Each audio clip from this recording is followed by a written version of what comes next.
France Info. C'est l'une des conséquences de la hausse des prix des carburants. Le covoiturage a de plus en plus d'adeptes.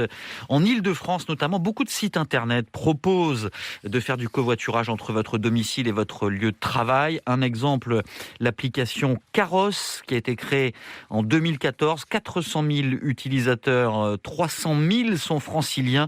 Parmi eux, il y a Hervé et Thomas. Ça fait plus d'1 an qu'ils pratiquent le covoiturage.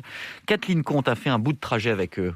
Hervé, 56 ans, vit à Voisins-le-Bretonneux dans les Yvelines. Tous les matins, depuis plus d'1 an, il passe prendre Thomas, 46 ans, à Versailles. Je le récupère le matin à 7h20 et je le dépose à 8h. Tous les deux travaillent à Colombes. On fait 40 minutes à peu près le trajet ensemble et le soir, nous partons autour de 18h. Hervé s'est lancé dans le covoiturage il y a 3 ans lors des grèves SNCF. Aujourd'hui, il covoiture Thomas 3 à 4 fois par semaine. Grâce à cela, il gagne un peu d'argent. Je touche moins de 2 € le trajet. À la fin du mois, ça vous rapporte combien ? À la fin du mois, autour de 40 à 50 €. Je fais 2 pleins dans le mois, ça me paye un plein. Tout bénef aussi pour Thomas, côté passager. Pour venir de Versailles jusqu'ici, c'est un peu la galère en termes de transport en commun. J'ai cherché des solutions alternatives. Je suis tombé rapidement en fait sur Hervé. Nos horaires correspondaient parfaitement. On a sympathisé. Vu tous ces éléments-là, voilà, ça fait 1 an et demi qu'on covoiture ensemble. Grâce à son pass Navigo, la région lui paye ses trajets en covoiturage. Une bonne chose selon lui, mais il faudrait encourager encore plus la pratique. Quand on circule tous les jours sur la 86, on voit que la majorité des voitures,